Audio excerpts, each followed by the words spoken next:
Howdy, folks. Tom Barbalet, aka Monty, here in Las Vegas, Nevada. I realize instinctively I say the Bay Area because it was such a catchphrase when I used to do it, however many years ago when I had this YouTube channel originally. In any case, so I wanted to give some background to my experience with regards to purchasing Warhammer the Old World, or at least the two books that were available. The final, or the main rule book, wasn't actually available when I logged in. I think there was a general scarcity of that, but it's interesting what I've done with this YouTube channel in the past week. I've tried to put as much content online as possible to get a sense if there was a community of people that might be interested in the content that I was providing.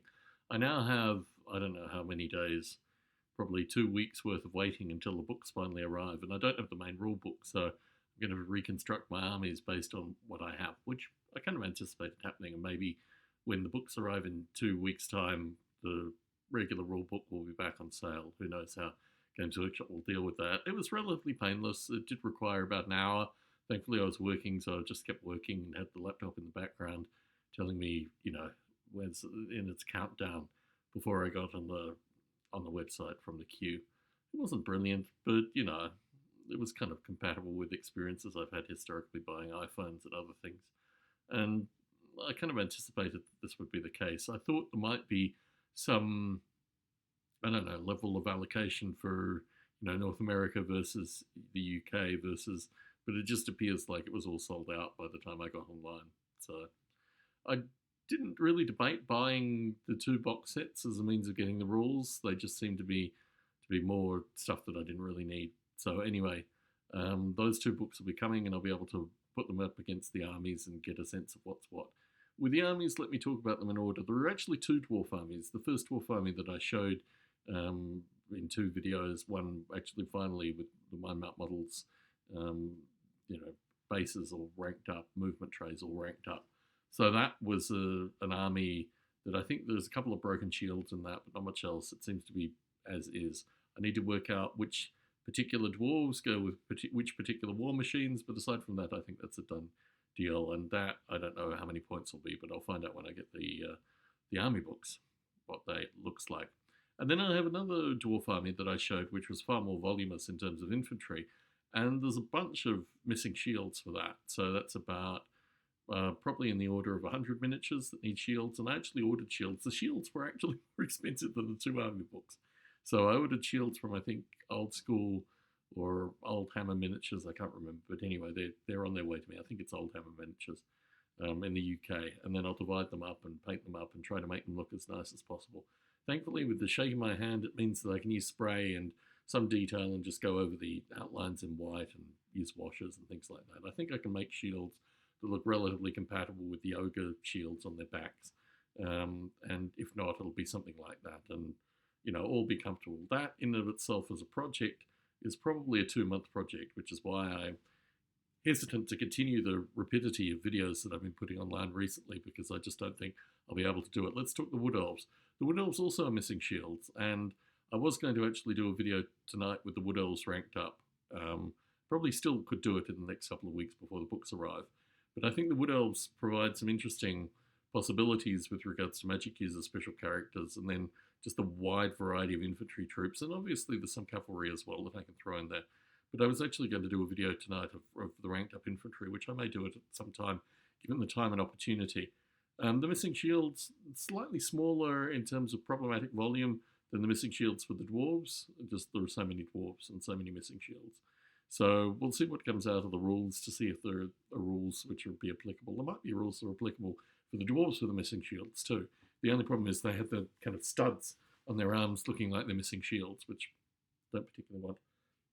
The Chaos Army I've gotten really good feedback about, thanks to the fellow once again who mentioned the Marauders on horseback for the Centaurs. I think that works very well. It's a relatively brittle army, and it fitted one way into the case. And when I took it out to show it, I realised they hadn't worked. I should have taken photos beforehand to work out how to do it. And the Marauders, which are a separate, smaller unit I need to actually work out, in some regards similar to the Dwarfs and similar to the Wood Elves, I really need to repack them in a case that's very specific. I mean, it was originally very specific for it, but it was really very specific for storage as opposed to actually moving the armies around. So that is the, one of the two forces of evil that I'm yet to go through. And thankfully, like both dwarf contingents, it's actually, and the wood elves, they're actually a majority Games Workshop miniatures. So I don't think there'd be any issue with regards to me playing with it at a Games Workshop. So that is something I've been factoring in here with the view that my greenskins really aren't Games Workshop. I mean, the Araboys, they're Games Workshop, but aside from that, mainly Black Tree Design and, like I said, Nightmare Miniatures and these kind of things. And it's interesting that these things are really at play. I've always been a fan of GW greenskins, but I've just not had the volume of GW greenskins, or I have historically, and they've been passed on to a fellow called Fred Reed, who I will show in our upcoming videos as well, particularly associated with the kind of the gold standard that I associate with commission painting. Although many of the commission painters that I've mentioned on this channel are also pretty good, Fred Reed just has a very particular way of painting, and he doesn't paint miniatures anymore. So they're a small group, but certainly with regards to greenskins in particular, Fred Reed has a very distinct style. So anyway, so that's the greenskins. Talked about the Chaos Army, talked about the Wood Elves, talked about the two lots of dwarves. So I think that's basically my Monty update for now.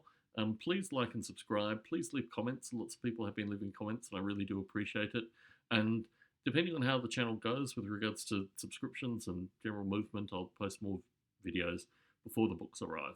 So if you really like what I'm doing here, please comment. Let me know your experiences with regards to actually getting the books today or whenever you got the books. And have you seen the same scarcity that I've experienced as well? I'm pretty sure you have, unless you were one of the lucky chosen few who got the stuff early. Now, you might think, well, I'm trying to get numbers for my YouTube channel. I'm trying to get in that realm. I've already talked quite, not hostilely, but just that it isn't really my style. And I think certainly I've had a commenter mention that as well. It's not my style to get stuff early and do all that kind of stuff. I'd much rather give honest reviews. And the origin of Monty was an honest review got me kicked off a podcast, basically. So my view is honest reviews are far more important than getting stuff early and this kind of stuff.